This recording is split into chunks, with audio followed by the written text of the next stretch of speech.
Received this PS4 with the problem overheating, and I plug in the power cord, so I'm powering on.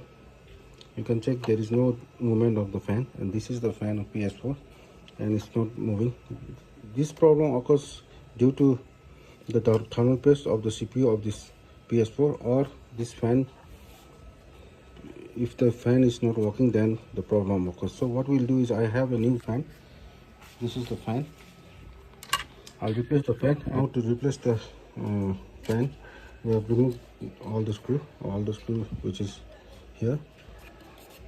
Okay, I finished disassembling the motherboard from this console. Now I bring the fan. I'll be replacing the fan with the new one, which is here. This is the new fan which is working. Right, so the new fan has been installed, and it had been installed properly. So we'll check this console, the fan is spinning or not. All right, let's boot this up. Okay, you can check the fan is spinning properly, the new fan. So this is how we install the fan in PS4 console. I've been using this PS4 for a very long time now. The heating issue has been solved. The heating issue was there due to the fan. The fan was not working properly, which we replaced right now.